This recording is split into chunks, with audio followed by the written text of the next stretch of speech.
กไม่หรอกพี่ต้องลงจริงนะคะใช่ป่ะพี่นกรู้อีกเอาอะไรลูกเราก็ไม่รู้เรื่องเลยค่ะนั่นย่ำหมูกินนะคะคุณผัวแล้วแต่คนไม่เอาคนไม่เคยเรียนไม่ต้อง60 บาทค่ะถ้าเลือกเลขไม่ต้องใช้เครื่องคิดเลขไม่ต้องใช้เครื่องคิดเลขเลย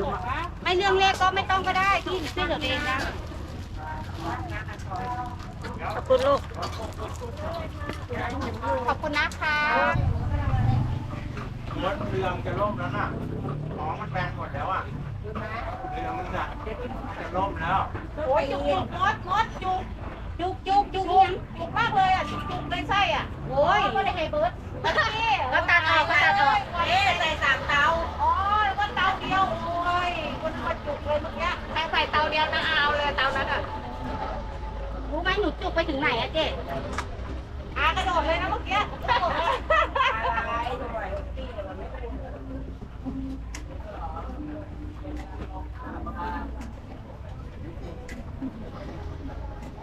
เปรี้ยวแล้วผ่านอะไรวะทุเรียนผ่านอะไรดีวะ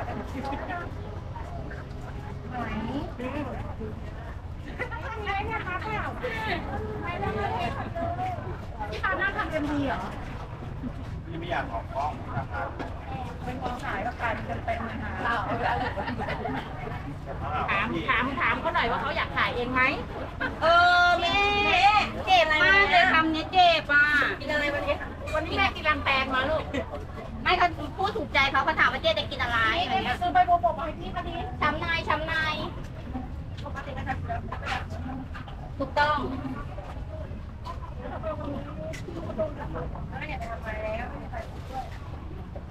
กินแล้วว่าเขามาถ่ายก่อนเขาไม่อยากให้ถ่ายแต่เอาเรียนวัดคือแต่เอาทำเวลาขายของสั่งได้ค่ะสั่งได้เลยได้อันก็บอกก็ไม่เอาตามโน2 อันเดี๋ยวก็มีสั่งได้นะคะเก่งมากพี่นุ๊กอ่ะไอพี่ออฟอ่ะนางเก่งมากน้องหัวน้องหัวเลยน้องหนูมากนะตามันโตมาหน่อยมาก็ต้องเป็นมาเป็นผู้สดทำได้นะคะเอาไปกินข้าวที่ร้านเนี่ยเขามานั่งกินแล้วก็เห็นไอ้ออฟมันทำการบ้านเขาก็มานั่งสอนโอเคนะครับเจ๊ครับมีพื้นฐานดีอ่ะไม่น้องออฟมันเก่งอยู่แล้วก็ภาษาอังกฤษที่เอาไปเป็นป่านทำเลยไม่ต้องเปิด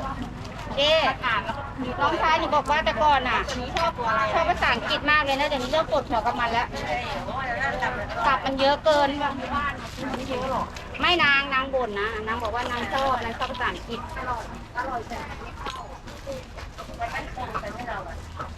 เอาไปราดด้วยแล้วก็เป็นแบบเล็กมาละลายไปเลยเป็นแบบน้ำอ่ะ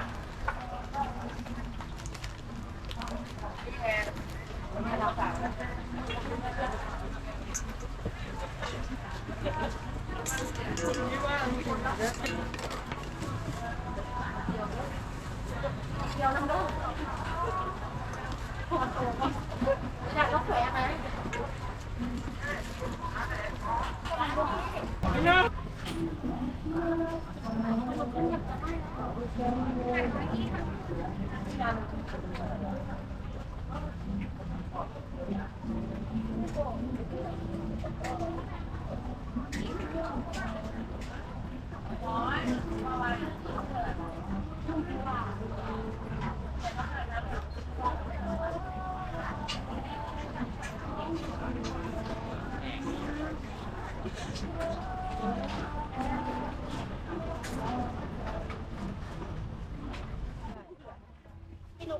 พี่หนูก็ยังไม่มาเรียกออฟฟิศเนี่ย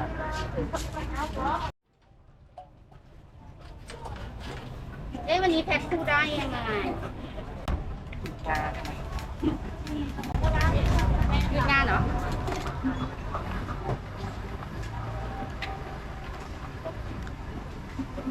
อ้าวหยุดงานตรุ๊จีนยังไม่หายตรุ๊จีนอีกเหรอ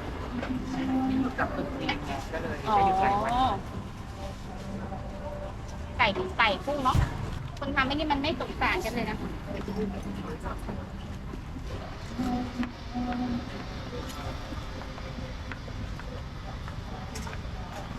เห็นเด็กที่มันมาซื้อเราอ่ะ ตอนนั้นมันตัวนิดเดียวเอง ตอนนี้มันสูงกว่าเราอีกทำไมเราไม่สูงขึ้นเหมือนเด็กมั้งเนาะใช่ไหมเด็กทำไมทำไมเราไม่ขึ้นสักขีดเลยแบบขึ้นแบบสักเซนหนึ่งอะไรอย่างเงี้ยก็ได้เปล่ามันก็มีนี้เกินเอ้า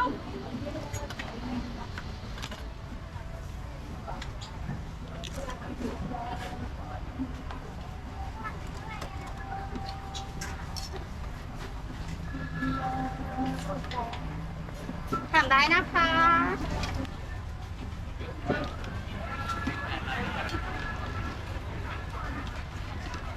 ตอนแรกมากับนางฟ้าเลยกลับยังไม่กลับขนาดก็ยังไม่กลับเอา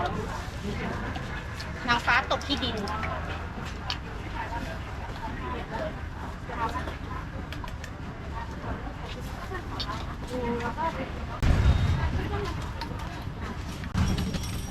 กลับได้นะคะ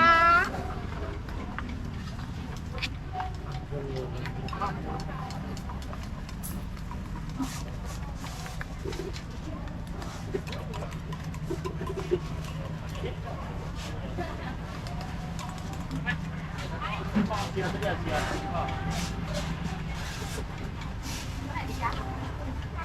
ดี๋ยวเราขอถุงแป๊บนึงพี่คะได้สีแดงไง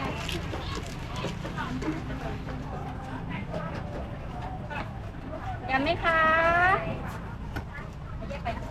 ร้านเลย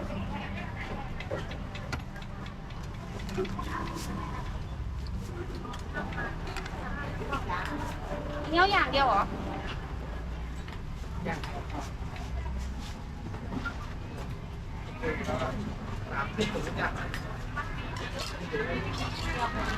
ไม่เอาของค่ะ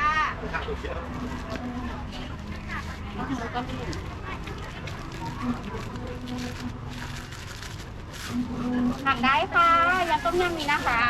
ทะเลดองมีนะ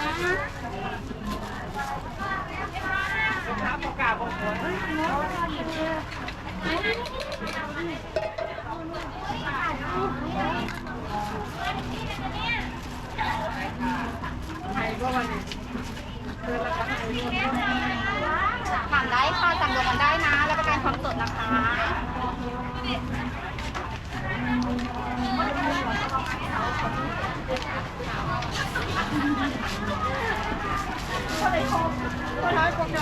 ทานที่ร้านถามได้ค่ะยำต้มยำก็มีนะสั่งรสชาติได้ถุงนะคะ